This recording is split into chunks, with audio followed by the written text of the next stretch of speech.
What's up, Skirts Up Squad? It is Samantha. And Melissa. Let's get dirty. We're skirting on in. So we're going to talk about a few things today. Why do I always forget my words? I don't know, but I was trying to help, and then I was like, I'm not very helpful. You saw my eyes? I was like deer in headlights. I wish I was literally recording. You know what? I'm going to do it. I'm going to wear it. I'm going to wear it in public. We are about normalizing things that are hard to talk about. What's up, Skirts Up Squad? Did you just take my line? It's Melissa. And Samantha? This is weird. I love that. Skirts up, but keep your panties on. Hey guys, it's Samantha. And Melissa. And we are here talking with you guys for our first episode of season 4. What in the actual hell? Right? It's so cool. Yeah. And what's been really cool is that even while we've been on break, our numbers and our downloads have like just gotten bigger and bigger, which is crazy because usually when you're on break, you see like a slowdown, but more people were listening to us over the break. That's awesome. I assume will carry into the season. Yeah, I hadn't actually looked in a while. The last time I looked, we were at like a little over 4,000, I thought. And so hearing that from you today that would you say 6.6 thousand? Yeah, it's a lot. That was really good. Yeah. So y'all are obviously sharing and talking about us a lot, and we appreciate that because we get to bring you guys more and more cool stuff. And what I love about this season and the guests that we've gotten to talk to and the conversations we've gotten to have is we've gotten to have conversations with some really cool people who have given us, like, what do you call it? Like the astrology chart, or one was the astrology chart. One was astrology, numerology. And one was numerology of like tarot or something. Mm-hmm. We talked to yeah. And so both of those people who don't know us individually and don't know, a whole lot about the show, which was actually what makes it so cool, is because they didn't know about us really. And so they're just using their tools to kind of tell us about us. And it was just crazy how they were able to share. So I feel like it's not like we're saying like fortune telling per se, but they definitely were able to give us information like, hey, these are tools because someone born on your month and your day, this kind of energy was in the world. And here's the kind of things that you can put out. You're like really talented at putting out into the world. And it was crazy because it felt like it was literally just validation of what we wanted to put out, which was what? Love, teaching, acceptance. Yeah. And one of the fun things was that which I'm still trying to like place in my brain, but one of the like really things that they said was that we're doing something different that's never been done before. And I'm still trying to figure out what is it that has never been done before that we're doing. So I don't know, but I was thinking about that this weekend. That's so funny. Yeah. Did you come up with anything? Well, what I thought was, my thought process, the way it went was kind of like, well, we're not really doing anything that's never been done. Like, yeah, there's been podcasts that have been done. There's been people who have talked to other like experts. Mm-hmm. That's something that lots of podcasts do.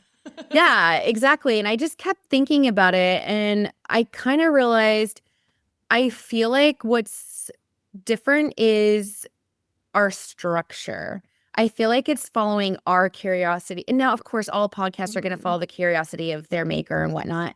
There's always going to be some kind of an agenda, right? Yeah. But I feel like we don't have 100%. This is going to sound so bad, but I think our listeners understand this. I think we have structured episodes, and I think we're really good with that. And we're structured with what we know we want to like learn and give.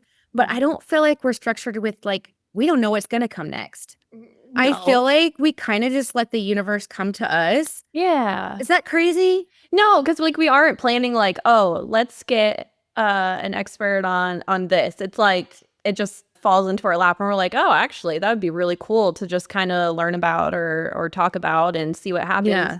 And what I have learned, I think SOOO, you guys will meet her soon. She made the comment that what she really loves about the podcast when she listens to the past episodes is that we do bring a lot of curiosity and a lot of topics to you guys. I have something to tell you guys. Without like pushing that agenda. It's like bringing you to the door to decide if that's for you or not for you. And then allowing you to dig into that more if it fits, if it talks to you. Okay. I actually don't remember her saying that. I love it though. Yeah. You guys. Oh my God. So SOOO, I'm also meeting with her on the side. And I don't know, Sam, I'm not sure if I should say it or save it for a later thing. No, I'm going to say this part. There's 2 things that happened that were really cool. I'm just going to say it all. Okay. So I was talking to SOOO, and now granted, I'm not going to share everything from these because basically I meet her once a month. I'm part of her program. I went ahead and signed up to for her life coaching program. And you guys can too, but let's meet her first. Yeah, exactly. But one of the things that I thought was so cool was she was telling me that she's probably done like, I hope it's okay that I say that. Well, it is. She told me. She says she's done like 20 or 30 podcasts. And the first time this has ever happened to her where she felt tingling in her head, which is her feeling for when she feels like source is there, truth and the universe. The first time she ever felt that while she was on a podcast was with us. She said she felt tingling in her head. And then she kept thinking like, while we were talking and she was talking in her mind, she was just going, thank you for being here, Source. But she said that was just incredible. And she'd never felt that with doing a podcast before. Yeah, and she does share that in the episode with us where she's like, man, Source was involved in this. And I wonder if it's when I stood up and went away because I didn't hear that part in the podcast. Oh, yeah, she shares it with them. And it was a really powerful episode. So she probably did share that or obviously she shared that with you when you guys were working together. Yeah, because I think there was a point where I had to step out for a second. But anyway, I thought that was beautiful because that's what we want. Like we want truth and light and just want good people to feel connected. Yeah. Connected to the universe themselves. And anyway. Yeah. Anything new that's been going on with you since we've been on break? I have been trying to clean out the shop because since I got divorced, a lot of my stuff is in the back room and it's just become a catch-all. And what's at the shop? What's the status of the divorce? The divorce is finalized. Oh, we didn't say that before? No, because it was still like just right. happening. That's true. Yeah. So I guess it'll kind of come out in our future recordings because, the whole process of it. Yeah. Yeah, recordings don't drop right away, right? So we've been working on season 4. Since the middle of last season. Yeah, exactly. Yeah, a little behind the scenes, guys. But yeah, it was a minute. It was a minute before it got finalized, the divorce, but it is. So and you've been cleaning out the shop. Cleaning out the shop. I'm gonna share a storage unit with one of my friends. Nice. Yeah. Look at me. And you got a puppy, but I think we shared that at the end of last season 3. I think so. So. Oh, yeah. Because we did the fun, like, you have a new lover. I did. And I even had a friend I had like 2 or 3 people call me and be like, who's the new lover? Like, what's going on? What did you not tell me? Yeah. You did? Yes. My friends were like, Melissa found someone again. I was like, y'all clearly haven't listened to the episode. I was like, I will not be answering these questions. Oh, that's hilarious. I was like, well, did you listen to the episode? Shout out to my good friend Daryl. Because he does listen. And he goes, no, I haven't yet. And then I said, well, it was a puppy. And he goes, that's the most Melissa thing ever. That's what Courtney said. She was one of the people who called me. She didn't listen? Not to that episode yet. She just saw like the little teaser and hadn't listened to the episode yet. And so she calls me and she goes, okay, so I know Melissa and I just feel like it can't actually be a dude. So like, it's gotta be a puppy or something. Am I right? And I was like, listen to the episode. And she goes, but am I right? Like it would be Melissa to be a dog or something. Courtney, You were so spot on. Yeah. So, yay, so I got a dog. Funny. But what have you been doing? Tell us about you. I have been rolling through my schooling material and I have completed all of my courses. I've done all of my clinicals, but I'm going to keep doing my clinical practices because why not? Like, since it's available, keep doing practice sessions and keep Definitely. doing that. So I'm still working on that. Because And you're going to open up a practice. yep, Sweet Soul and Wellness. So been working on the website, got that, and I have like one more live class to participate in. And then I've been dragging my feet on doing the written exam and the performance exam. Okay. Why? Because they're just they sound too much like actual tests. Maybe, I mean, yeah. So the written exam, it's like I don't know how long it is or how many questions or whatever, but basically you have to get, I don't know, like an 85 and up or something to pass that. And if you don't, then in a week you can retake it. And then if you fail that again, then you have to like redo some courses and like do some things. And like, I don't know, what if I fail? You'll be fine. An 85? Come on. You're going to get like 100. You're going to get an A. not a- I don't know. And it's open book, so I feel like if I failed, like I deserve to fail. That's actually true, Sam. It's open book. You are so good. You got it. Yeah, so there's that. And I think I'll be done and taking like actual clients by January. Okay. Yeah. This is exciting. It is exciting. So proud of you. Thanks. Yeah. And the more we've talked to people and done recordings for this season and people I've just talked to, I have decided to focus on working with people that have been diagnosed with like functional seizures. Or maybe, Really? yeah, because that's really like a difficult thing to hear and learn for the first time. You guys will learn more about that with a really sweet neurologist that joins us later in the season to talk about this. And yeah, and I think it's needed because there's nothing on any therapist site that I've ever seen that like where they work specifically with functioning seizures. That's amazing. So it's isolating, right? Yeah, totally. For sure. Yeah, so trauma-based will be the focus. That's where you get the functional seizures is from trauma buildup. And then once I get a move into that, then I'm adding a sexual coach for women to embrace Their themselves. sexuality. And yeah, because it's easy to recluse and not express Oh, yourself. yeah. It's so easy. Like, how much do I say here? I just open a can of worms. Yeah. I mean, like, you can just look at me, right? Like, I've always had the long hair and now it's all chopped off and I love it. Like, anytime someone makes a comment about it, I'm like, but I look fantastic.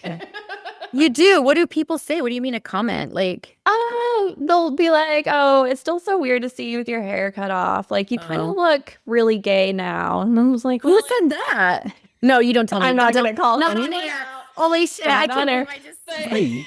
You're trying to forgot get me we to were air some recording. laundry. Yeah, no, I get that comment a lot though. Like, now you look really gay. And it's like, well, I guess What's I'm wrong a with little that? gay and I like it. So, Please. yeah. So what? Oh, I Yeah. love your hair. Thanks. Every time I see it, I'm like, I want it. Yes. Oh, and then we were talking, you asked about my weekend because it was Logan's birthday weekend this last weekend. So, Right before we were recording. yeah, and today on the 22nd is actually his birthday. And Happy birthday, Logan. yes, happy birthday, Logan. Hopefully you're not listening to any of these episodes. And so we took the 3-year-old Nora camping for the first time. We camp every year for his birthday. It's just something that we've done since Simon and I have been together. And Nora was so excited, but it was challenging to have a 3-year-old camping. She just wanted to do everything all the time. Get in the water, get out of the water, fish, just all the things. And it's just crazy. And then I ended up having a meltdown the first day because I forgot something for everything. And I was like, how did I do this? Like, how did I just mess everything up? And I literally am having like a meltdown panic attack. And Simon's like calming me down. He was like, it's camping. And like, That's what I was going to say. Firsthand to do without. yeah, he was like, you're camping and you're freaking out right now because you forgot shrimp. Because like Logan wanted to do like a low broil, like where you put it in the foil and like toss it into the fire. And so he wanted like shrimp and potatoes and the sausage. And then for like Simon and some the kids who didn't like shrimp, I had some chicken. And so I forgot the shrimp.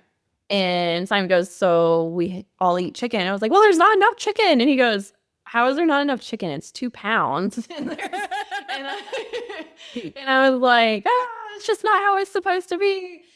And then for breakfast, I was making this like hash scramble thing on the grill, like on the cast iron. And so it was like eggs, hash browns, cheese, and then it was supposed to be like sausage links, like diced up and like tossed into it. And I forgot the fucking sausage links too. And so then I had a meltdown about that. And then for lunches, I had turkey and cheese sandwiches, but I forgot the fucking cheese. Okay, that's so funny. So literally, I forgot something for everything. And I was just like I was just in a whole meltdown. Oh, and then I thought I brought 3 tents. So one for all the boys. Logan brought 3 friends. So 4 boys, 4, 13, 14-year-olds. One for the girls, Amelia and Nora, and one for me and Simon. I thought I brought 3 tents, but it turns out that one of the tents that I brought was actually one of those like beach, like sun cover things. A canopy. Yeah, like where it's just like a dome so that you just can get some shade. And then I was like, okay, well, luckily I asked Andrew to bring a backup tent just in case like something went wrong. And so I was like, perfect. Andrew brought a tent. So then Simon and Andrew are building the tent, and that's not a tent either. No way. It's like this giant, like screened. Okay. Like a indoor outside eating space, screens. Yeah. Like maybe you would have a little table and then like the screen canopy like over you, like to try and keep bugs out. No flooring, like nothing. So like I think we're sleeping on dirt. That's hilarious. I was so upset. Well, did they have fun? They did have fun. The first night they did get attacked by ants, and they woke up to some daddy long legs on them. And Simon was like, well, just build some character. They're fine. It's true. They're going to be talking about this for like ever. They'll be like, remember that time we had to sleep on the actual ground? Right. So, yeah, he was like, this is what they live for. This is perfect. Yes. For them. I'm like, okay, whatever. Yeah. And have you reconciled with it? Are you okay with yourself now? Like things happen? Sounds like you're not, is why I'm trying to asking. I'm better now. So Courtney was coming to hang out that Saturday. And so I guess I noticed that I always do this. Like if Courtney and I have plans and I'm like overly stressed and just like I'm like at the panic zone where like I can't handle anything else. I just want to be by myself. But obviously I couldn't be by myself because we were camping. So she was supposed to come and I texted her. I was like, hey, like, it's really okay if you can't make it. Like, there's a lot going on. And you wanted her to be the one to let you off the hook. Right. Like, just to, because I was like, maybe I don't need extra people at the camp. Like, I'm already struggling, like, mentally. And so she goes, no, I'll be there. Yeah. And then she gets there and like everything just goes away. Like we're hanging out, we're swimming together. Yeah. And she goes, I know you. When you start pushing me away, it means like you actually need me to show up. And then it just like melts everything away. And so I was in a way better mood like after she had come. And that's beautiful. Yeah. So we were laughing about that. And I was like, man, I do that. If I say like, hey, don't worry about it, just don't come. Like usually that's like code for like, yeah, you should come. Freaking out a little. I don't want anyone's help, but maybe I need it. Yeah. So it was really funny. Oh, I love that. Yeah. That's what besties are for. Yep. That's what we've always been for each other. So the episode that is coming out right now is our episode with Canine Assistant. And if you guys haven't noticed, We are doing another charity fundraising event. Last year it was with Kelly Palmatier, and we were raising money to provide Christmas and utilities for families that were reunited from the foster care system. And this year we wanted to do something that involved kids again, but we also wanted to do something with dogs because it just seemed like the season of dogs for us. Melissa got the puppy, and I tried to adopt a Great Pyrenees, but Madden and Matea, my shepherds, were like, no, thank you. Now this is a long intro. Yeah, it's fine. I don't know what'll get cut for those listening publicly, but behind the wall, they'll get to hear. We have a paid wall, and when you guys sign up, you can hear all of our conversations, the full spectrum of our conversations, because we do chit-chat a lot in the beginning, and we usually try and chit-chat. Not try, we usually chit-chat after the recording too, and so you guys get to hear all of that and get the full, conversation. And sometimes things in our conversation with our guests get cut as well, and you'll get that as. Can I say something about our paid wall? Because it's been worrying me a little that people are going to feel like I don't want anyone to feel like that we are only holding this for people who have money or whatnot. It's not like that. What we're doing is we are trying to have something reserved, something special for those who are going to help support us. Yes, yeah, because we need the support to continue. I mean, I don't even know how many hours I put into this, and what people are trying to teach me, especially like our coaches, is they're like, you deserve to get paid for your time and all of your work, and that's not even like what I want to use the money for. It's to save for our fundraising events, and it's to give back to our community. Let's talk about, so the fundraising event, it's a performance that we're doing with Clejan. He's a trap violinist who graduated from UGA, actually. So he is excited to come back to Athens, perform at a local brewery, Academia Brewing Company, is where we'll hold the concert. And he's going to come perform. And we even have an opener band. They're another local band that I actually went to school with, the kids who created this. Really? Like, them or these? Cool. Yeah, no, I went to school with them. They're called Carrie and the Phils, and they will be opening for Clejan. He'll come out. It's going to be a great night. So this is November 14th. Doors will open at 6. Tickets are on sale now, and the money of these ticket sales will go towards the donation to Canine Assistants, and we are going to be supporting the litter that they have right now in the process of them meeting their child that they're going to help. So we got to meet with the founder of Canine Assistants. Her name is Jennifer. And we spent like 2 hours with her before we sat down to do the recording. And we got to meet all the litter of puppies that they're training right now and working with. We got to meet her horses, which I didn't even know she had. So I was so happy to see and give some love to a horse. It was the best morning ever. And we didn't even expect it. No, we didn't. We didn't. We were kind of on cloud 9. Oh, yeah. So we got to see goats too. Yeah. Oh, donkeys. Yeah. Miniature. Yeah. What were you going to say? I was trying to think what else was on the farm, but no, I think you covered it. I think that was everything that we saw, all that they have on the farm. And we didn't even know that was going to be our morning. And so it was a great way to kick it off and to start. And so 2 hours had passed that we didn't anticipate, spending. And then we finally sit down. And so at this point, we've talked and bonded with Jennifer and just had all these conversations. So we sit down to record and just are talking while we're setting up, while we hit record, and we never went back. Actually introduced her. Yeah. And then there was one point, I don't know, I don't think it'll be obvious, but there's one point where I go and pause randomly, and then I'm like, oh, it's not worth interrupting the conversation at this point. So it's true. People realize that we'll introduce her right now. Yeah, right now. So take it away. This is our conversation with Jennifer, the founder of Canine Assistants, and enjoy. All right, so we are really excited. Hello, squad.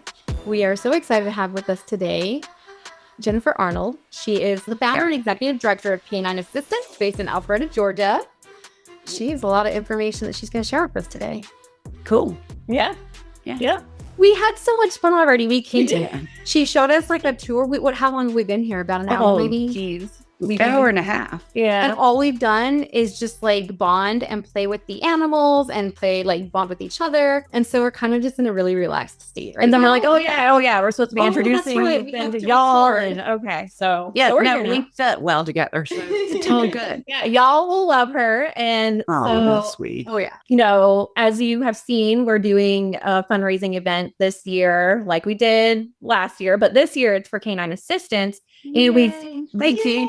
We're very brokish all the time, so we're grateful. we That's a picked lot. them because you guys remember last season I tried to adopt a dog. It didn't work out well. And Melissa did adopt a dog, and we tend to do things with children. So we wanted to combine the two, and we came across Canine Assistants. And we were just fortunate enough that Clejan, a local from Athens that has created his own genre of music and is a real inspiration to children and just all musical types. We just want to bring it all together. And Okay, our dogs love You did this it? music. Yes, You absolutely. did Yes. you hear? I told you. Yes. He taught me that the violin is the Sweet. most powerful. Utah. I did not know that. yeah. So, okay, say it. No, for- well, Clejan taught me that the violin is the only instrument that expresses human emotion. And I'm probably butchering that, but there's some sort of science to it.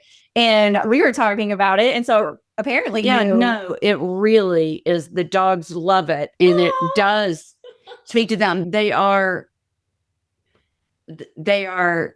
It's meaningful to them, though. You can see, like when it's not sad, but emotional. yeah, melancholy, a little Melancholy. melancholy. Yeah. yeah. Yeah, they definitely feel that. Mhm. It, Interesting. yeah, Yeah. So we were talking about how, you know, we're trying to bring together all types of children with, you know, physical and health challenges. And one of the things that some are nonverbal, and the violin speaks to them very much so, because again, it's just the most powerful, emotional, connected instrument. And so it was really interesting that she tried it out with the puppies, who, you know, are nonverbal technically. And I love that. That's amazing. That is really interesting. Yeah. So did you just like have all of the dogs in a room and you were just kind of playing it over some speakers and yeah. I played it in the kennel. while they were all in their own little Yeah. sections? Yeah, Wow. and then I did it with a couple of dogs, one-on-one, dogs who needed help relaxing. I found pieces that were Is there a really particular melodious, and I can't remember the names of them, but there was a one song that was particularly melodious and really seemed to help them relax. I love that. Yeah, you know, it's interesting because people think like dogs love classical music. That's not it. It's certain sounds. Yeah. And the violin just has that pitch that can't be matched. Right. Yeah. Right. Yeah. No, it definitely, and next time I'll video it. So you can see it. Yeah. Yeah. Okay. So I love that. Oh my gosh. I cannot wait to show Zach. So what's brought us here? How did you create this? I know I want to stay away from like, you know, everything that we can just read on the website, but let's just give them a little tidbit. synopsis. Yeah. Who she is if they haven't No, been there. Yeah. Yeah. So we're a service dog school, and we were incorporated December 31st, 1991. So we've been here for a long time now. I was diagnosed with multiple sclerosis when I was 16, a diagnosis that's since been changed to relapsing polychondritis, which is kind of a cousin. It affects cartilaginous tissue instead of the covering of the nerves. But I used a wheelchair off and on for a little over 2.5 years, mostly on. And it was hard. Of course. And I didn't like it. And I, at that point in my life, only knew old people who used wheelchairs. It And felt isolating. yeah, it was totally isolated. And the school that I'd gone to since I was in, nursery school wasn't accessible. I mean, this is a shockingly long time ago. So, you know, I couldn't graduate with my friends. I mean, Oh. that really got me for some reason. And in retrospect, I'm ashamed. And I know I was a teenager and I should cut myself slack, but I know extraordinary people who use chairs. Yeah. And the idea that I was so obsessed with the way to get from one place to another, To find you in any way. it really bothers me. No, well, I should have known better than that, though. we have to Fair. learn. We have to learn to accept I did, ourselves. and I did learn. And that's nothing you can blame yourself. We have to learn to accept and learn that there is no better than Right. It's all just different. existence. Yeah. And you function the way you function. Yeah. But we had always loved animals, everybody in my family, but especially my mom and I. And my dad had just read an article about a woman who, for the first time anywhere in the world, was teaching dogs to help people who use wheelchairs. Oh, so it's that Yeah. new? Back then it was, yeah. I We're mean, talking. Do you mind saying? our No. 80s? yeah. So, yeah, 80s. Okay. So 80, no, actually, maybe 80. Okay. Yeah, 80. Guide dogs. There were only guide dogs, really. Oh, for the blind. Right. Okay. That's old. That's not old, but that's World War II kind That of makes and sense. before. So the idea of other assistance dogs is relatively young. Oh yeah, I guess like because now we have dogs who can sniff out like if somebody's having like a diabetic attack. And we do that here. You do? Seizures. My mother is Yeah. diabetic. type She 1. even said that she thinks that she could get Madden to pick up on my functional seizures. That would be amazing. Yeah, there's undoubtedly an odor involved. Because your body's probably Yeah. still pretty Isn't much that the wild? same. It not releases just some volatile volatile organic compound that changes Yeah. before it happens. It is wild. Yeah, and dogs are extraordinary. But unfortunately, this woman was in California and had 4 dogs in her house. So she couldn't send a dog all the way to Georgia Right. and And it's so new too. It probably would have been like right. She needed somebody close Okay. to work with. okay. So my dad had this great idea. He was going to retire. He was an eye surgeon in Atlanta, and he and my mom were going to retire. I was maybe a surprise, the 4th and final child, And who came along a little later. But Maybe the best, but I'm just kidding. yeah, no, I said that to my siblings all the time. But he agreed to stay and practice long enough to fund the startup of what would be Canine Assistants. wow. And I was so excited. And he was kind enough to not say, maybe this is why you got sick, Yeah. because that would have broken me in a way. At that age, What a broken It would break me now. Like when people say things like, God healed you so you could carry out this mission.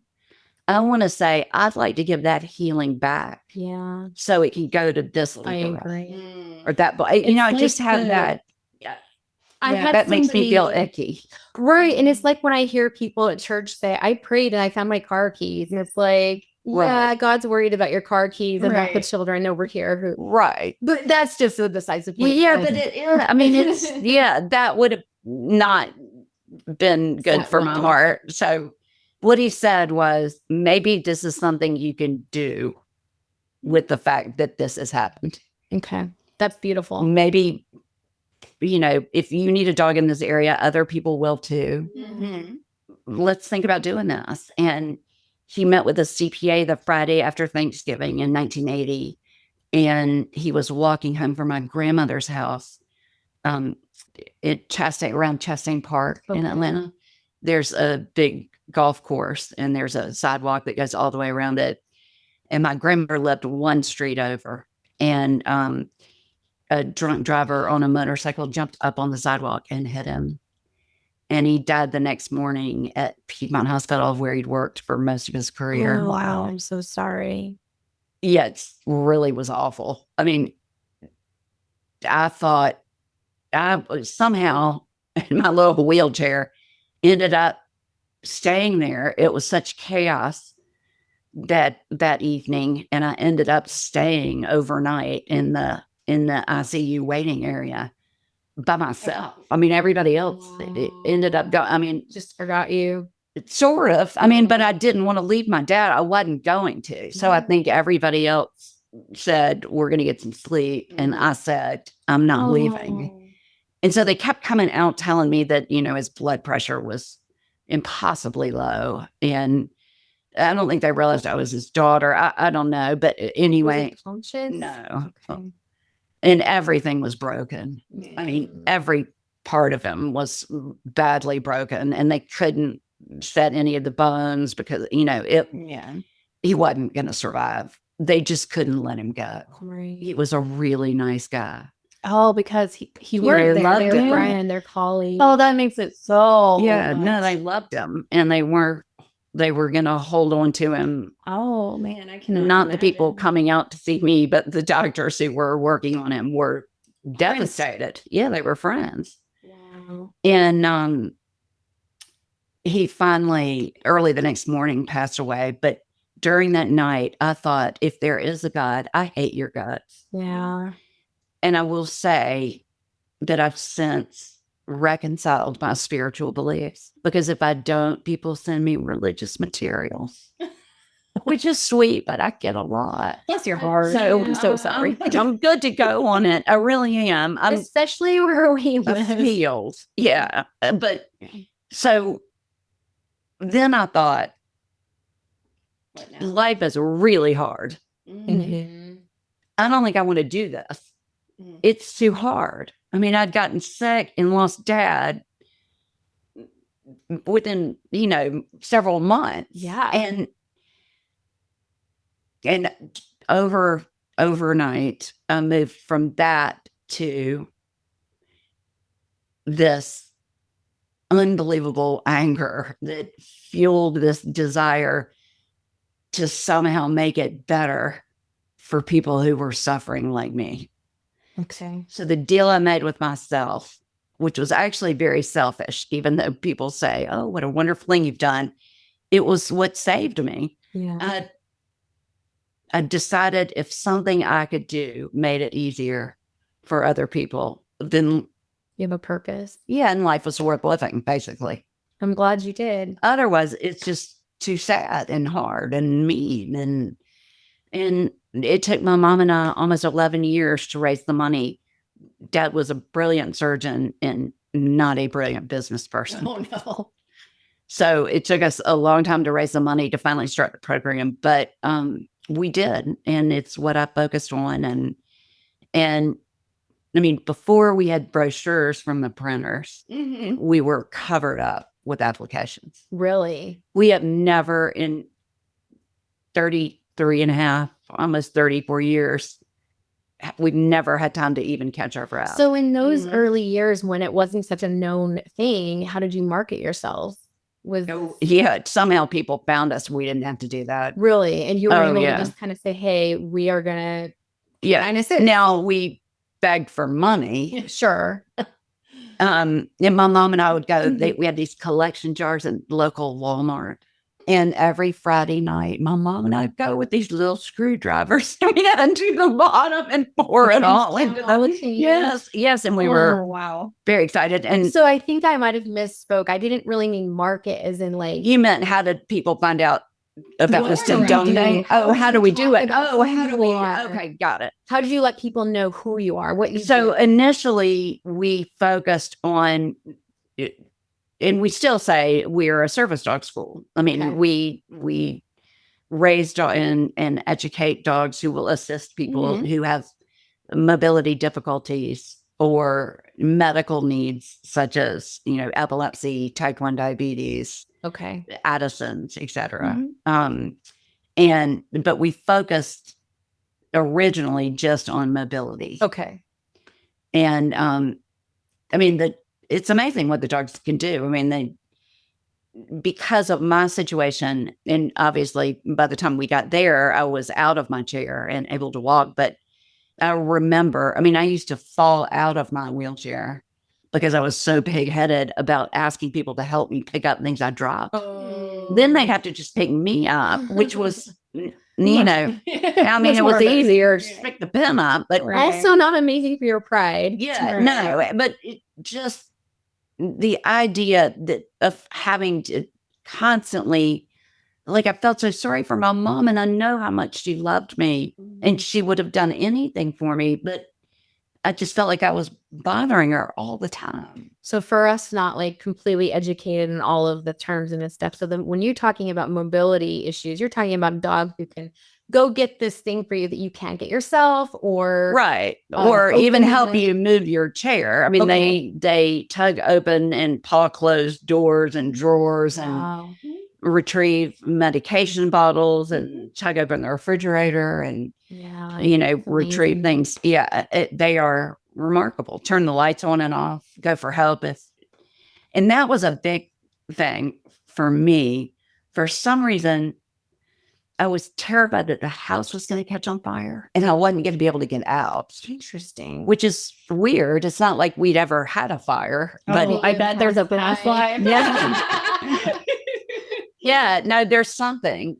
Also, there's a past life involving planes. Interesting. When planes, like military planes fly, I go under the bed. Wow. Yeah, no, I haven't really, but I need to because I mean it was a ridiculous reaction. We got a lady. We do. Oh, good. That would be interesting. Yeah. So anyway, we were able to help, you know, as many people as we possibly could. It was all money related, and it still is, and that makes me nuts. Did you start by learning how to do training yourself? Because I know you also have a training. Yeah, no, we had a wonderful woman who came. Training, Melissa. Not anymore. I'm just kidding. Not anymore. But originally, we had this wonderful trainer who came because I knew squat about teaching a dog how to turn the lights on and off. Right. Like this grand dream, but it's like, right. Yeah. No, she came and for very little money, she worked with the dogs and she used the methods of the day. Okay. Being very forceful. Okay. And not positive reinforcement, like actual, like forceful. Oh God, no. Okay. Yes. Okay. Choke chains, pinch collars, yiping from the dogs. My mom and I literally hid upstairs. And there was this one dog named Nicholas who became my forever dog, who would vomit when he heard her voice. oh my. He got so nervous. Yeah. Yeah. So it didn't take long before I was brave enough to say, listen, this is a good fit. Right. Listen, it's not we're going to just try a different way. So really, your intuition told you. yeah, there will. I mean, like you didn't have to pinch their ear to teach them to retrieve. You could just let them retrieve a rawhide. Interesting. Yeah, things that they like to put in there. Yeah, no, you pinch until they open their mouth to scream, and then you pop whatever it is in their mouth. And oh wow, you know that's a very common technique. Didn't know that. I didn't know that. I really smoked. Yeah, no, it was rough, and we did some of that rough, and I will forever feel horrible about that. You know, I regret that tremendously. Well, again, but you don't know better until you know better.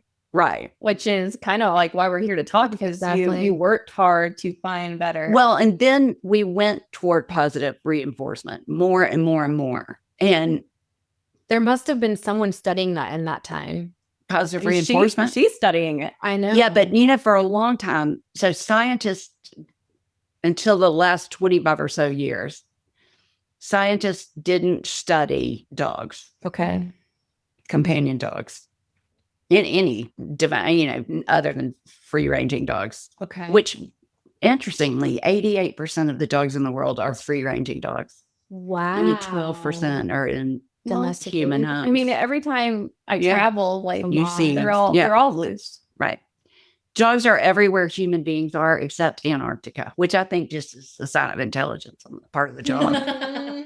But you know, they've sort of followed us everywhere. They're a brilliantly successful species. But anyway, the scientists didn't study them because they felt like they were an impure species. They couldn't separate dog from human, Oh. if that makes sense. Because dogs Because started we living with interfere, humans. right? Well, and we literally created dog. I mean, our existence caused dogs to come into existence.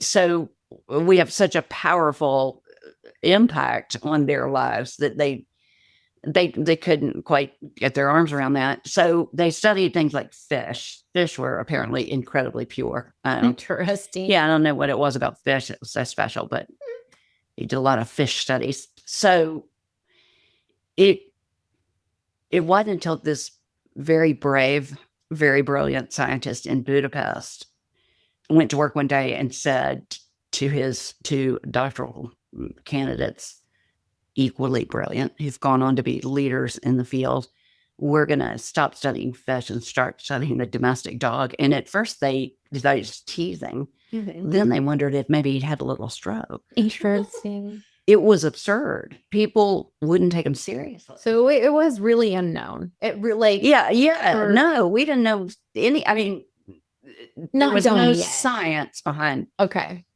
So one of the first studies that they did in Budapest when they were trying originally, they, to avoid completely reinventing the wheel, they were looking at what had been done with other animals, specifically primates. And they just couldn't take those templates and make them fit with dogs. So just so happened that down the hall from their office was the infant and toddler, the preverbal lab that studied preverbal children. Oh, okay. At the university. So they thought, that's interesting. So they were doing research on types of attachment. Okay. In preverbal children to primary parent. Yes. Oh, yeah. Oh, I know. Right. I studied this. So they did it with dogs. Okay. And if you took species off the form, it would be pretty much indistinguishable one from the other. Wow. Dogs form attachments to their primary people or person and then people. Was it like the same studies? Like they just go into the room and then the mom leaves? Well, it was very similar. Yeah. Yeah. Interesting. Absolutely. Yeah. The whole stranger. Yes. Yeah. Okay. All of Mary Ainsworth's work. Yes. Dogs show attachments that are very similar to the attachments shown by preverbal children. That makes me feel a little like validated in just being so attached to my dogs and feeling like that they were just as attached to me. And they are. Will sometimes say like, oh, no, they. So now we know, for a long time, they said a dog only loves you because you feed them. Right. And they'll love anybody who feeds them. Right. Yeah, that's not true. We've had dogs here that we've had to put on IVs when they've lost their people. Oh, no. Because they wouldn't eat. I mean, that is absolutely untrue. Oh, it's like where the Redford grows. Yeah, they fall apart. But we've also seen in their now functional MRIs, fMRIs, done with the dogs wide awake. Okay. Obviously. And they remain motionless, remarkably, voluntarily motionless. Okay. For 5 minutes or so. And what they've discovered doing these fMRIs is that what makes the pleasure center in the dog's brain just explode with blood flow is the sound, smell, touch, or sight of their primary person. Oh. More than any kind of food, more than their doggy best friend. They love us best. What? Period. Oh. Yeah. And it's a remarkable honor. Yeah. And it helped us learn. I mean, it helped us start thinking about the research that was being done. There's so much research now, and nobody really uses it. That's the sad, we find out about it, but we don't do any. Really? No. Dog training hasn't changed except for it went from, I said sit to I really love you, but I'm not going to give you this cookie unless you make me happy. Oh, wow. Okay. That's how I see positive reinforcement. Really? Yeah. Okay. There's no such thing as pure positive. It's funny because I've been trying to have conversations with Oliver lately. Like, that's my dog, my puppy. Get buttons. What? Get buttons? Do you know those I buttons? want to. I almost bought some the other day. No. They're in my Amazon cart. They really do learn to speak that way. I heard, so I was listening to NPR the other day. I was listening to a Wait, Don't Tell Me episode. And the lady who called in was talking about how she had to take some of the buttons away because her dog got really sassy. And he started telling, he kept asking for a treat. She kept saying, no, not right now. And so then he did the mom button. And then he said the outside button. Mom, go outside. Oh my God. That's hilarious. Salty bitch. That is hilarious. I know. I wanted to have okay, so what are some of the first button words that we should start with, do you think, to have a healthy relationship? Well, yes and no. Oh. And you don't even need the buttons. We do it with our hands. Yeah, you guys might see a clip before this comes out of Jennifer doing that with the horse. Her horse. So I'm left-handed, so I messed it up for everybody here. So left-handed for me is yes. Oh, that's right-handed is no. I'm right-handed, but yes. But yes, no. Oh, yeah. Really? Yeah. Okay. So That's how you read. yes, no. Yeah. That makes sense. Left to right, yes, no. I don't know. Okay. The dogs will either touch the palm of your hand or it's called a nose point indicator. Just look. Some of the scent detection dogs, they know not to touch samples. So they don't want to touch your palm. They just look at it. But it's very clear. I mean, they indicate it very clearly. And I think giving them agency by allowing them to tell you. Yeah. So, for example, I would never put a dog in the bathtub without saying, you really need to take a bath. Is it okay? Right. If I put you in the tub? Okay. Yes or no? And if they say no, I ask again in a couple of minutes. And honestly, by about the third time you ask, they figure, I guess she needs me too. It's so important to her. She's going to keep nagging me till I get in the tub. So, but it just allows them. And it's interesting about the hitting the treat button over and over again. So we don't really see that here. Okay. And I feel like maybe something was missing a little. Maybe the treats meant something different to the dog. Something. Yeah. What I realized here was that the dogs, when we were positive reinforcement, I don't think they were doing things for that little tiny piece of milk bone. I think they were doing it because that piece of milk bone meant we love them. We're happy with them. Okay.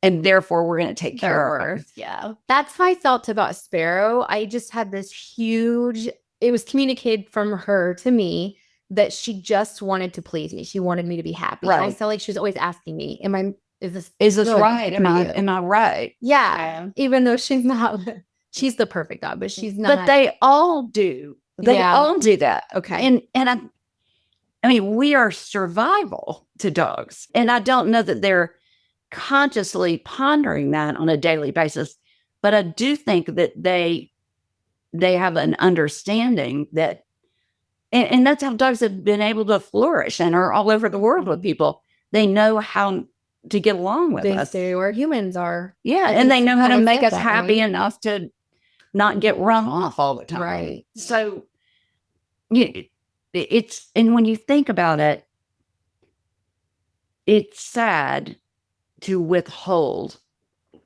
that little piece of milk bone or your affection or anything from an animal who cannot get it on their own. Okay. Yeah. It's a basic need. That is sure. And it is bullying. Yeah. Okay. So I actually did sign my dog up to go to group classes at PetSmart.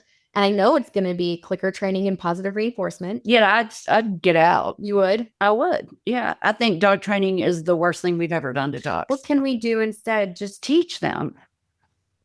Teach them what they need to know to fit in your household and your family. Well, now, when you say teach, like, I mean, like go the towel, right? No, that's training.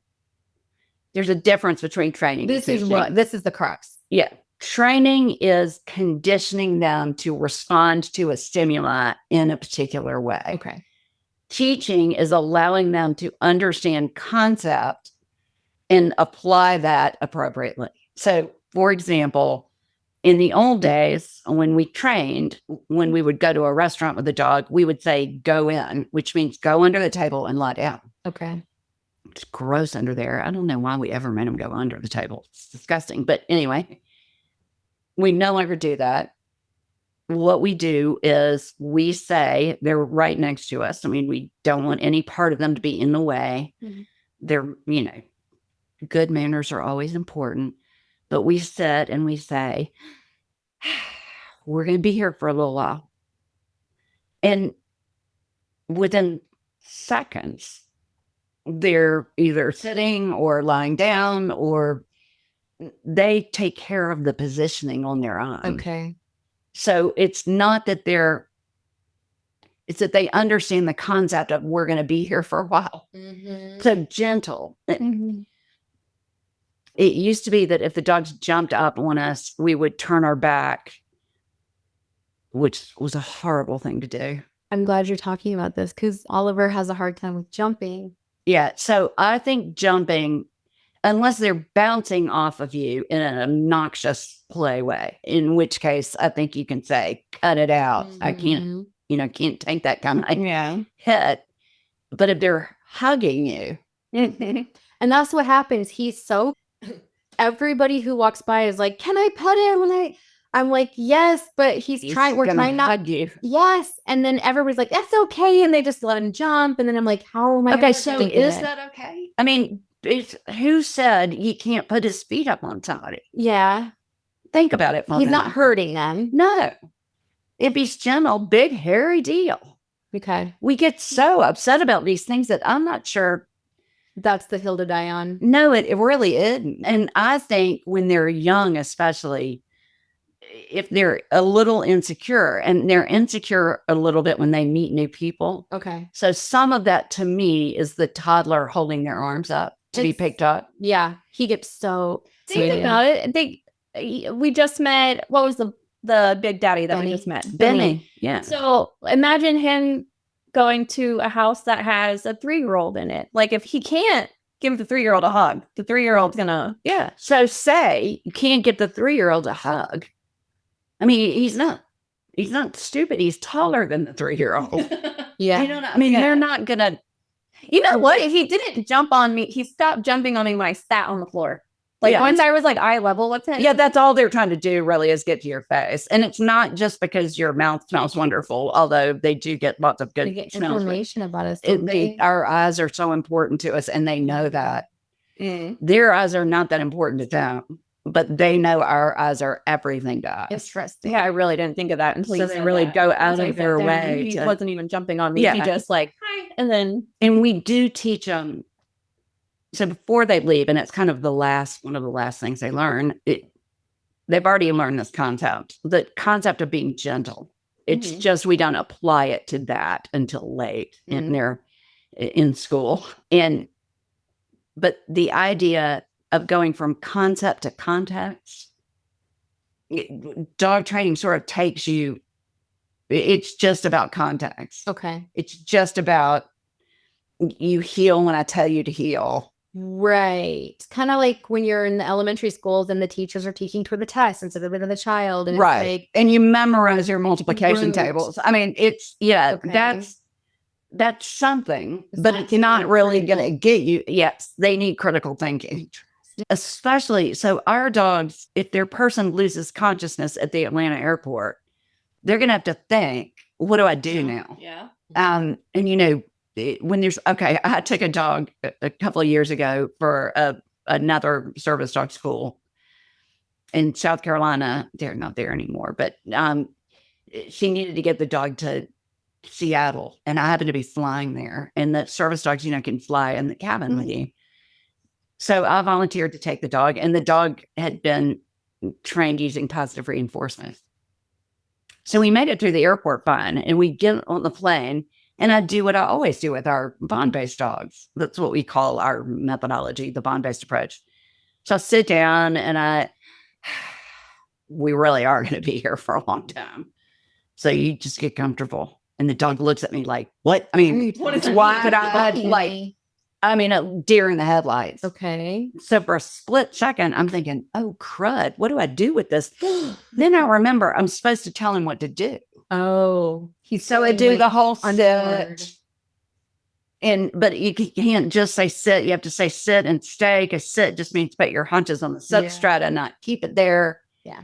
I never shut up for 5.5 hours. And when I got off that plane, I thought, I really owe an apology to all the people that we saddled with. It's just, and really, I mean, we had some incredible dogs that we placed when we did positive reinforcement and even before. But it's because their people stopped doing what we asked them to do when they left and just got out of the dog's way. Okay. I really think that's why they were so when you have good. a dog like that has been taught, like, oh wait, I want you to tell me what to do. Right. I know you kind of It takes a couple of weeks to get them to. We sort of take them through a detox period, or we just don't tell them what to do. Okay. Now, that doesn't mean that people are always like, what do you do if they're in the yard and you need to come to the house? It doesn't mean you can't call them.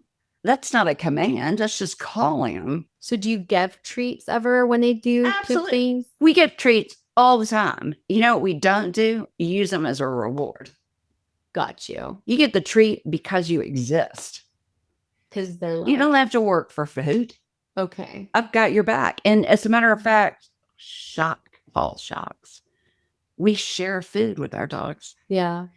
Anything that is, not toxic for the dog and we're willing to share, Yeah. we give them little bites of. And I mean, a quarter the size of your pinky nail, minuscule bite, but we literally take it out of our own mouth and hand it to the dog. Oh. Yeah. It's really shocking. But it actually makes the dog feel very safe. That's what I was gonna say. I share sometimes It just to kind keeps them from begging. Because once a dog knows that there's nothing they can or have to do to solicit that food from you, that's why they beg. They think they have to do something to get food from you. Once they know they're going to get it or not get it, nothing they do will influence that. So they don't. Are you saying, sorry, I have to go back to this. No, correct. And I do have another question. So are you saying that we're not, okay, so obviously we're not using treats as a reward. We're not using a reward system because they're loved regardless. Right. We're not, we're doing unconditional love. It sounds like you're saying we have conversations with our dogs. Yeah, like you do a toddler. Okay. Because, so what could you do? Here's another one I'm going to ask. Sure. Oliver loves to jump on the counters. He jumps up on the desks at the shop. He jumps up on everything, and It's actually pretty cute. He's adorable. How much does he weigh? Wow, he grew so much in 3 days when I was gone. So he last time we were at the vet was about 2 weeks ago, and he was 22 pounds. Is he gonna? Yeah, 23. Is he really gonna hurt anything if he doesn't? No, I just don't want his paws on our tables. Why? What's wrong with his paws? They're on the ground. Okay. That's not gross. There are much grosser things in life than the bottom of a dog paw. But just say, don't jump on the table. Yeah. No, thank just you. Start talking, just asking him. Yeah, don't. That I don't. He ignores me.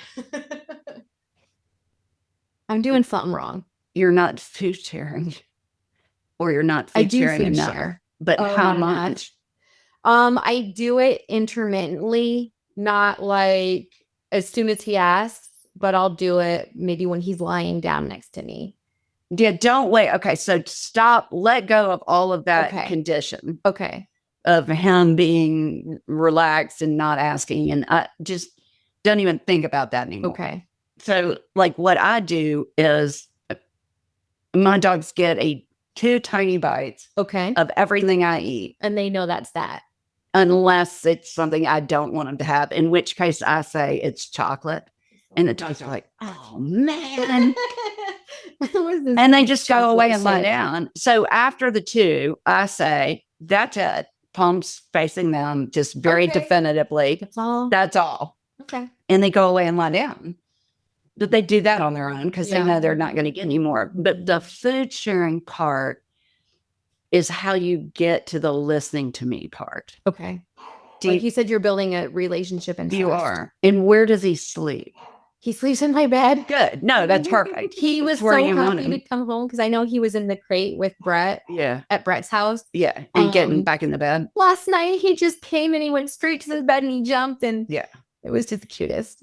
He cuddles next to me. So maybe he could put his feet on the side of the tables Okay. and just not jump his whole body onto the table. Okay. Could you do that maybe? Yeah, it's more okay, sorry. One, because you did ask, what's the problem? Here is actually the real problem. The material hanging off. Yeah, he'll grab things, whether it's food or materials or like my scissors, he'll grab things. You do have clients that are allergic and you don't want him touching all the fabric. Yeah, I don't want him all over the fabrics, but he doesn't really. And how old is he? He's 4.5 months. Yeah, then you just have to contain him. Just keep talking. Contain him. Yeah.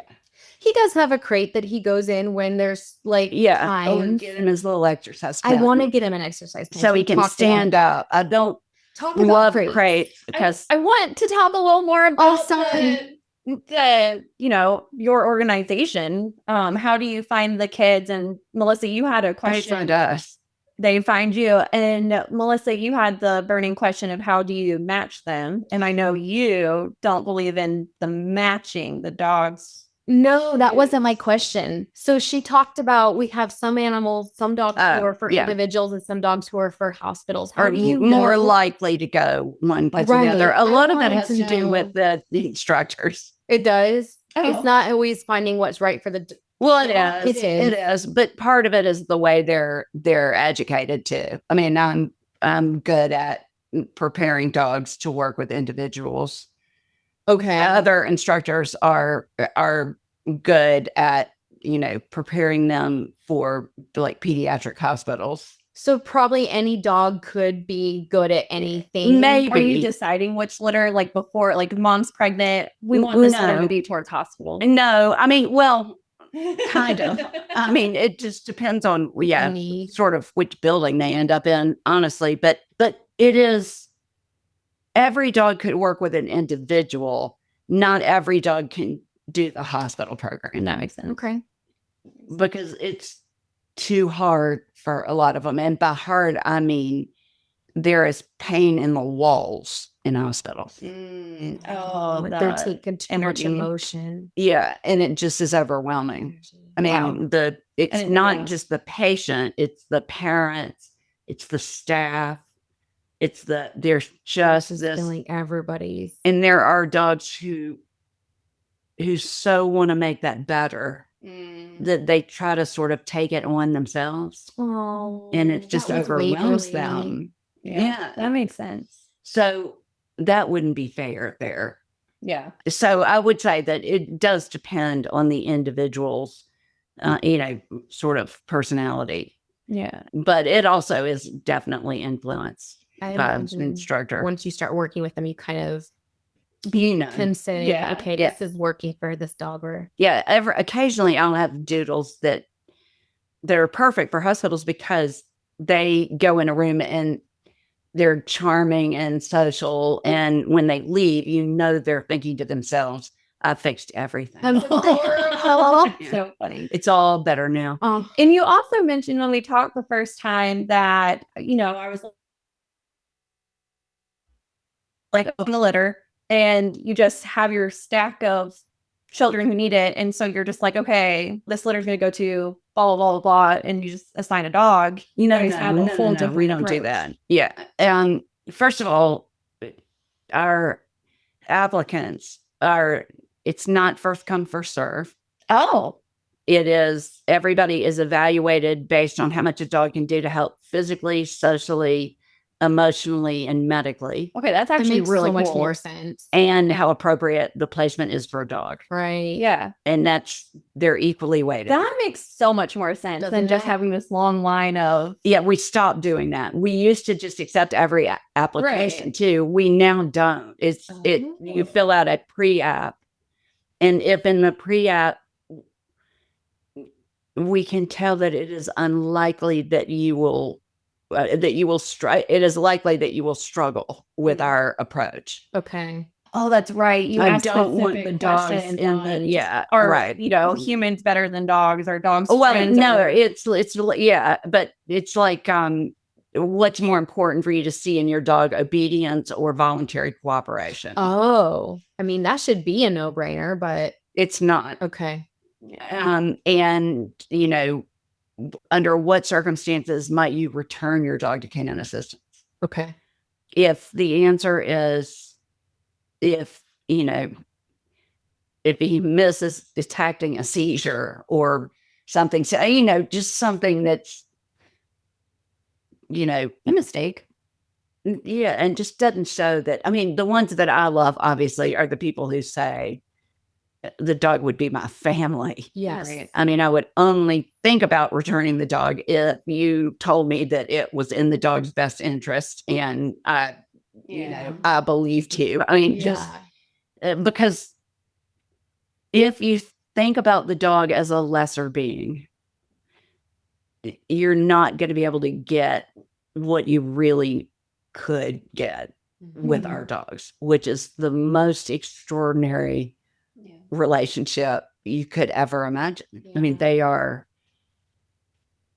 love. Yeah. And they will learn anything they need to learn to help you. Yeah. But the key, and we were talking about this earlier, and I think it's the key in all of our relationships, honestly, is that you need to be focused on helping the other individual, regardless of species, feel safe. Yeah.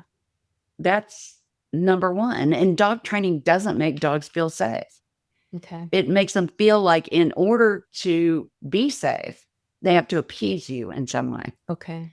And so, like when we were clicker training, I would see the dog sit and stand and sit and lie down and sit and raise their paw. And I would think, wow, that dog is so willing. Look how great that dog is. And one day I realized the dog's about to jump out of her skin. It doesn't know what you want from it. Right. But trying so desperately to figure it out. Got you.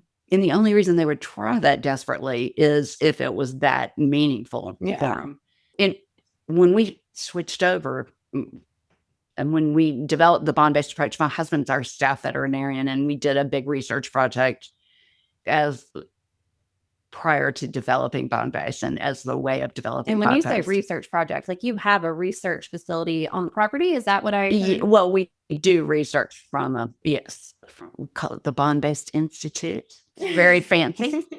And we're looking at things like at what age does it appear best to have the dogs going out in public? Oh.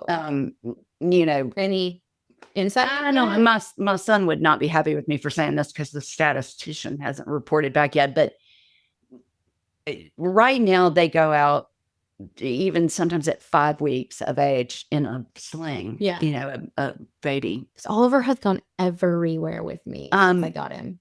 Yeah, I think yes, I do.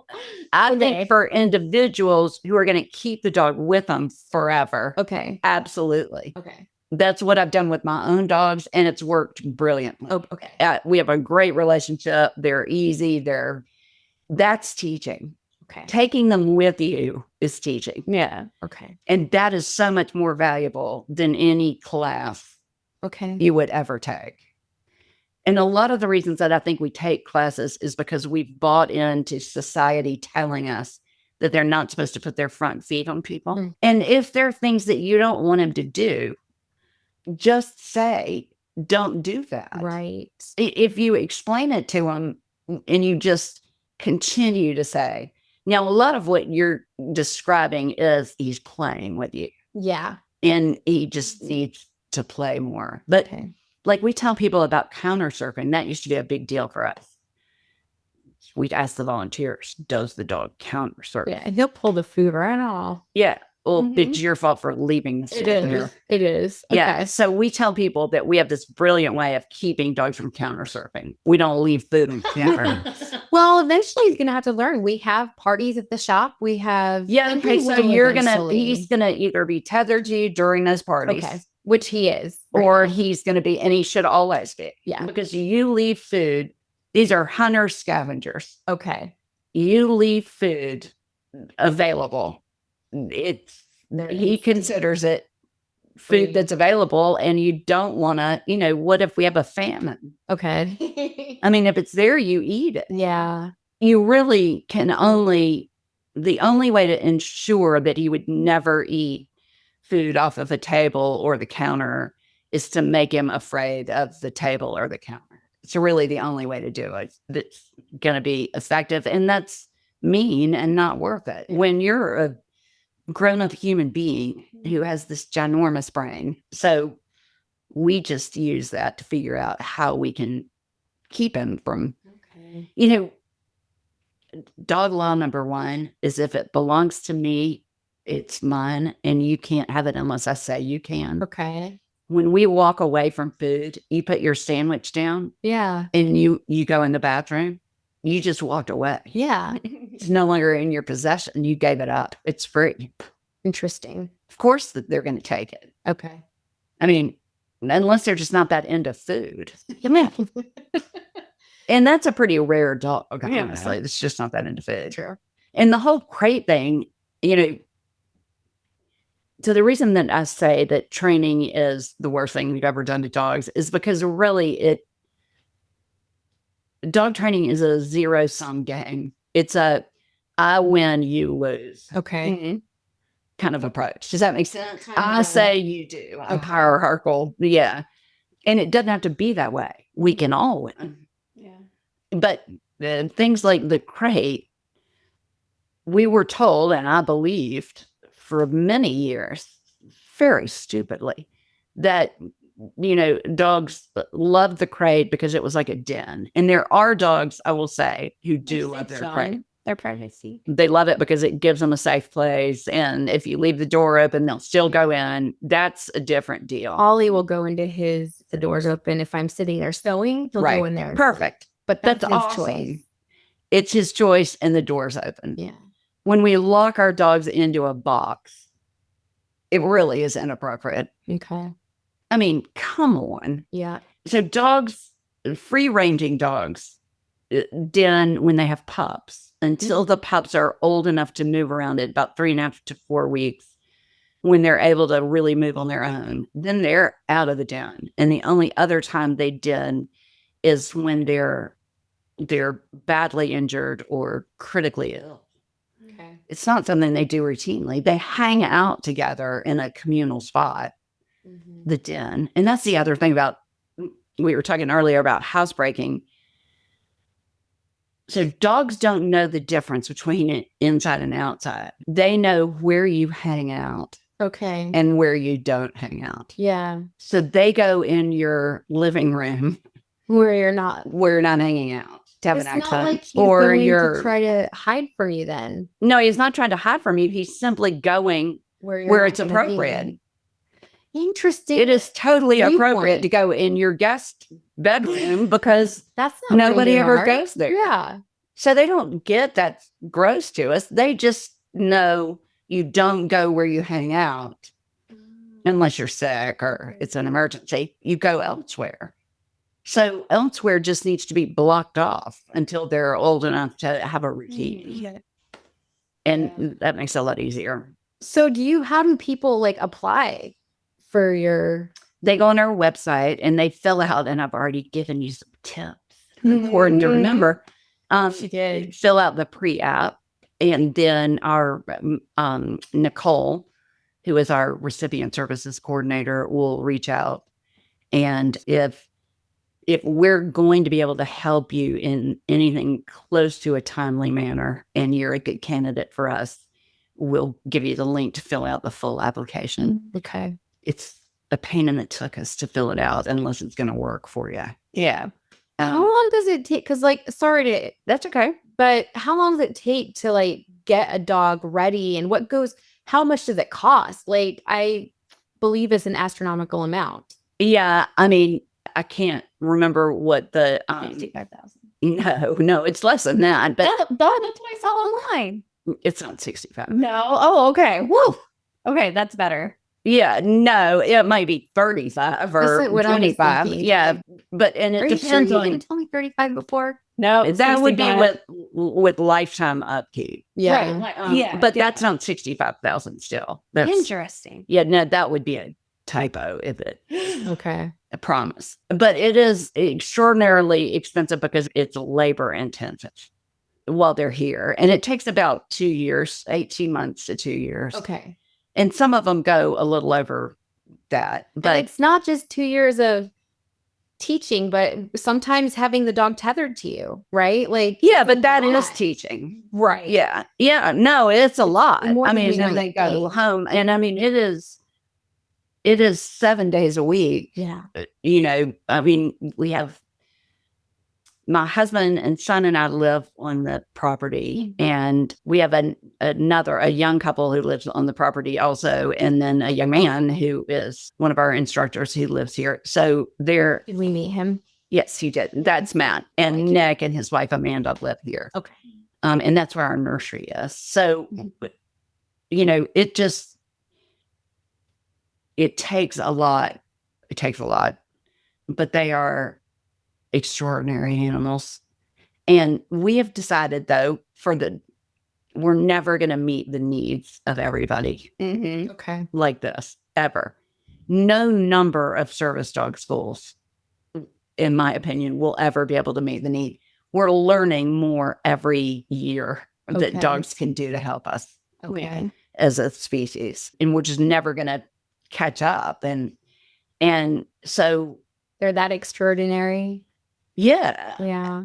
We need them so badly, and they can help us in so many different ways. They're brilliant noses, and they're so willing to help us. But we've started a homeschool program. We're beta testing it right now, and I'm not supposed to call it a homeschool because Kizzy doesn't like that. It's handle with care in-home education for future service dogs. Okay. Okay. Okay. I used to have a little cheat sheet on my arm, but I finally learned it, and because we've cracked the code, we know the formula. If you have a dog or can acquire a dog, we can help you raise that dog to be a service dog. Oh, But that's my other question. But at any age. I mean, I wouldn't start with a dog that was 5 or Right. 6. Right. Okay. But 4, I do. I mean, depending on. Yeah. I would like to get Oliver, and I would love to get it to where we could volunteer and go into hospitals and stuff with him. That's a whole different deal, but we can help you with that too. Yeah. But you'll have to fake the sit down stay part. He actually sits really well. He loves to sit for me. He's such a sweetheart. And I don't even have treats around. Nice. The dogs that go visit, like for our hospital dogs, they work there 8 to 10 hours a day. Just full disclosure, I was hospitalized at 2 different times in my life in a mental institution just because I had like severe anxiety and depression. And in the second hospital, The dogs. they Aw. brought dogs in. They didn't have dogs. They did not belong to the hospital. Okay. There were volunteers who owned dogs that Right, would that come came in. Right. And that's what I would like So to do. those something are like that. the therapy dogs. And you can help people. Sure. Yes. And then you'll still have to pass their certifying organization. So you would go in as a pet partners Okay. team or et cetera. That's the one I find far superior. Okay. And a lot of those ask for things like the canine good citizen test the dog Mhm. has to pass, which I think is, I actually have a friend who teaches Canine Good Citizen, yeah, and I was thinking of doing it with her. sure. But you're about to tell me what you're. No, you can do it and it won't hurt him because he's so loved otherwise. Okay. But it is a silly way to evaluate how dogs are going to behave in an environment like a hospital. their ability to maintain a sit stay while you leave the room is not really what's going to get them through the night, if that makes sense. Okay. Yeah. We just, and service dog schools do that. I mean, they assess the dogs based on their obedience to commands, but that's not when the wheels fall off. Okay. I mean, what you want to know is if all hell breaks loose, is he going to be able to hold it together? Yes. And that's a whole different assessment. But and Pet Partners is, by the way, very open to this idea, and so they're kind of moving in the direction of changing the. And Pet Partners is the superior one to you? To me, it is. Okay. Have you written There a isn't book anybody on else. the bone-based training? Is there a book on this yet? Yeah. Good question. Yeah. So I have 3, and the one that continues to sell is my first book called Through a Dog's Eyes. It was a documentary on PBS also, and I really love that book, but it talks about training. So the 3rd book is called Love Is All You Need. Okay.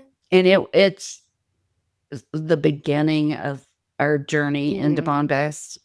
It's not where we are now. Oh, you have yet to write that book. I'm working Okay. in my non-spare time. That's But it's, and I do talk about there how you can do sit down, etc., in a more bond-based way. Okay. I no longer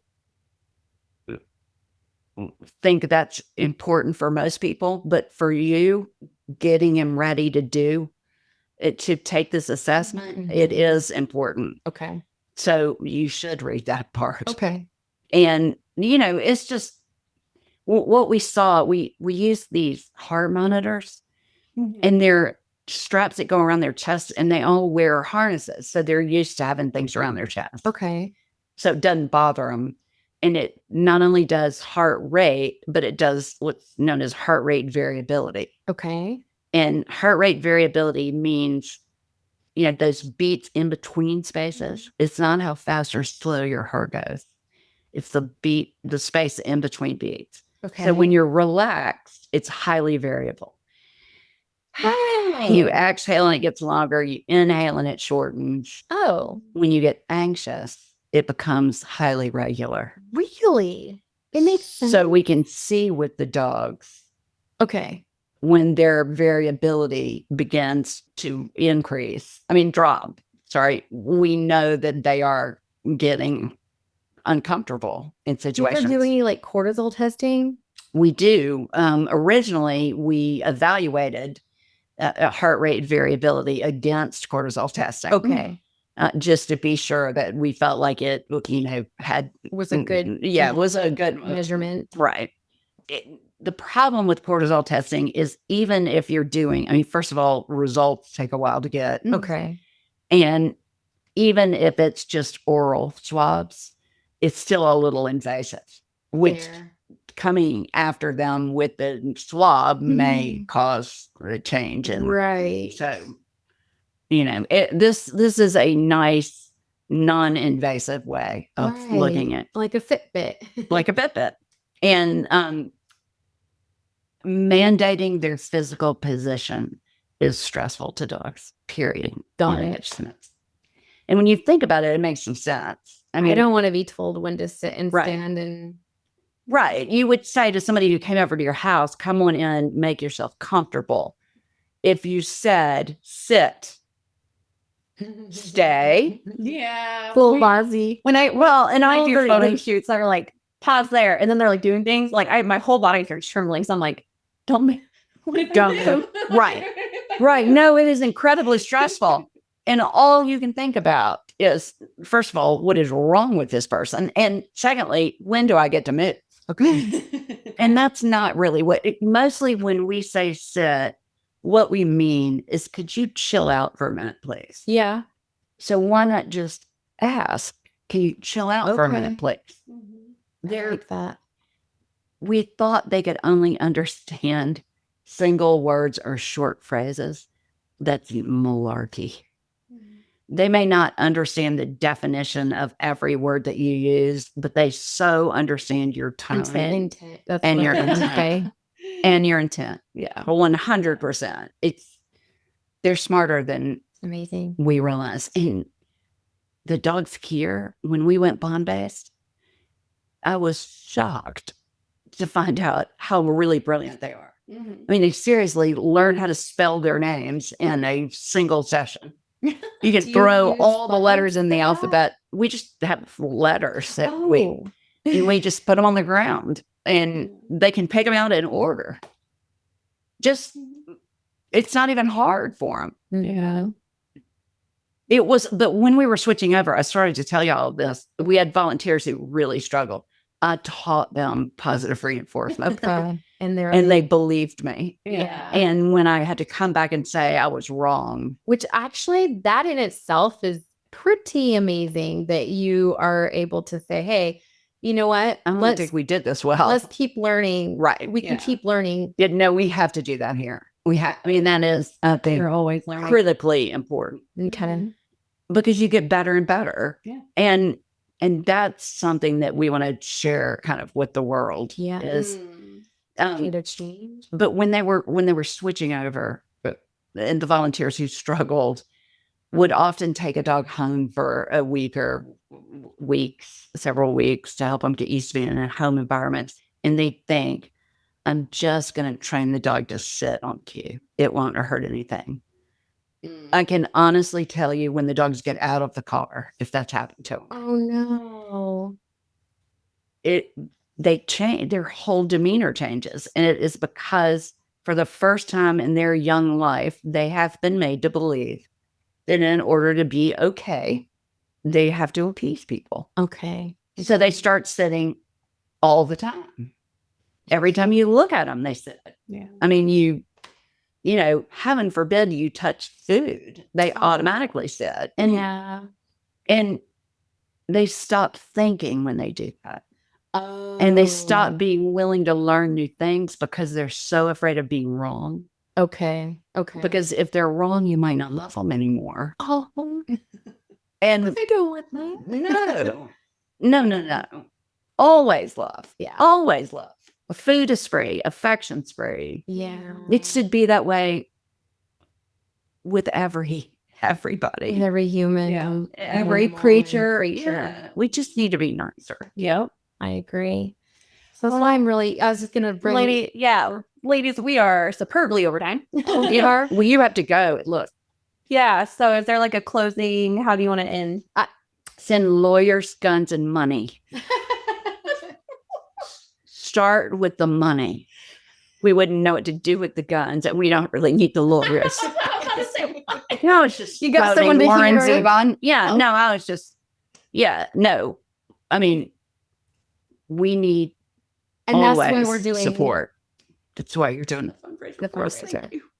And we also, if you live we're in North Fulton County in Alpharetta, Georgia. So if you happen to live nearby, we are always looking for volunteers. And particularly right now, we have several precious puppies who they're going to be breeder mamas for us, and they need it forever. Oh. So they have a couple of litters, and then they're yours forever. Thank you so much, Jennifer. It was our This has been great pleasure. Thank you amazing. for coming out. Did you like the episode that you heard today? Great. Share it with a friend and don't forget to rate and review.